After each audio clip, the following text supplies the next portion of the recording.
Everybody doing okay today? Good. Yeah. How are you? Good.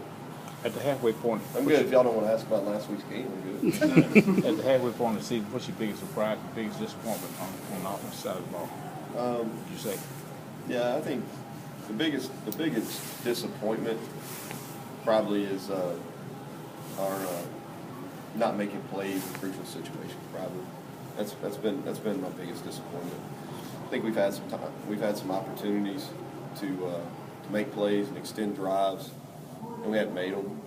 You know, during that difficult stretch, we probably only made them in the fourth quarter against Louisville, and in the second half versus South Carolina. And what was the biggest surprise?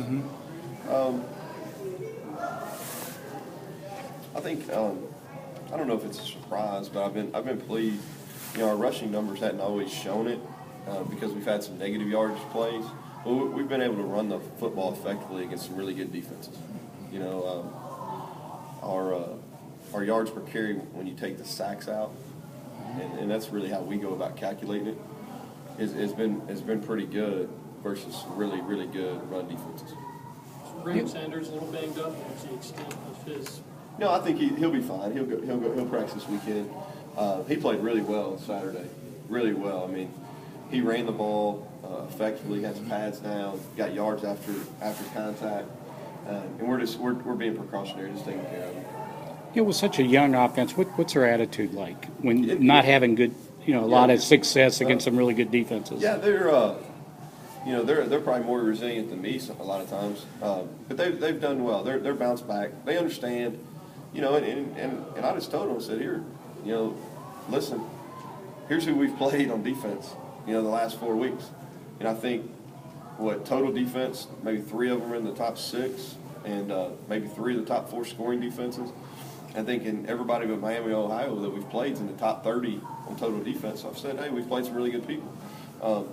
Now, our production's not what it should be.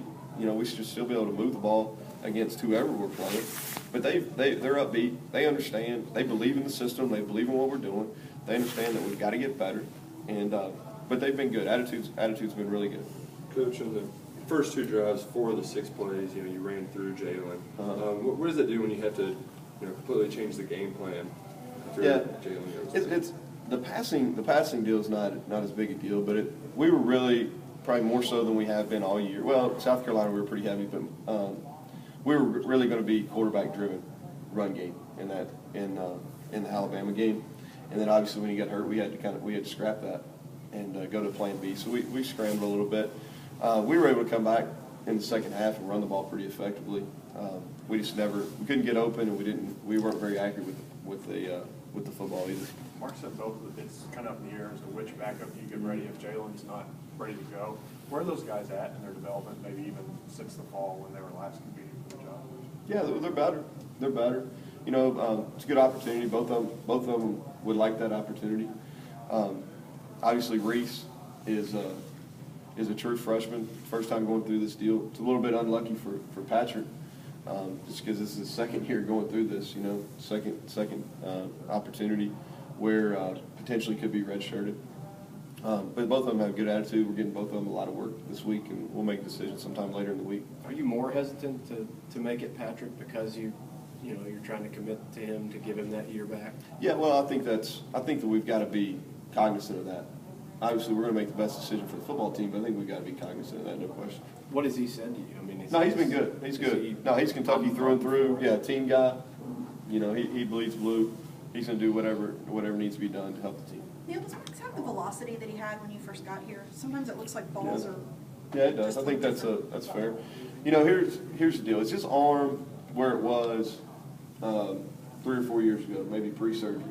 Probably not, but I don't know if anybody in this room is as good as they were 3 or 4 years ago either. You know what I mean? It's certain things that involves your body. But he's got to adapt, okay? And he's got enough arm strength, okay, to still get it done. The key to him, and it's actually a good question, because we spent a lot of our meeting time talking about this today. He's got to use his lower body. It's his lower body. He's not using his lower body, which causes him to lose velocity on those maybe hash to sideline throws. When he uses his lower body, he's got no issues whatsoever. He's got plenty of arm strength. Hey, in 06, I think it was 06 when Kentucky had a debacle in LSU where they lost 49-0, and then they had the off week and went and played Mississippi State. Dick DeLounce fouled it off his mouth, and they fell in behind and went down and won the ball game. Yeah. Can you point to anybody on your team that may be able to pick you up like he did? I don't know. I'd like to have Dickie Lyons and Jacob and who else? Keenan and Steve Johnson, Raphael Little, Andre Woodson. Yeah, you know, yeah. I might spout my mouth off out of those guys. But no, they. You know, Coach Brooks actually talked to the football team about that yesterday. I thought that was a good message. You know, I think we're probably in a little bit different situations as far as where we're at, as far as youth of our team and things like that. But I think obviously we got handily beaten just like they did, and we've got an opportunity to bounce back and go down to Starkville and have a chance to turn our season around. Do you worry about Max's confidence moving forward? He was the guy, and then he wasn't the guy, now he is the guy again, at least for a while. How do you play that kind of mental? We just we talked about it on Monday. We went back and I showed him a lot of throws over the last 3 seasons when he's played and been successful. You know, and told him, you know, when he's not had success this season, why. You know, I think a lot of it has to do with using his lower body. I think a lot of it has to do with he's got to trust these young guys he's throwing to. You know, he's going to have some blind trust. And so we talked about that on Monday. I don't think when we play next Thursday, confidence will be an issue. Does it alter the way you call a game, knowing that you got a guy who's maybe not confident that he can uncork down the field? I mean, in terms of where you want him to throw the ball? Yeah, his confidence is fine. I mean, he believes that he can make any throw.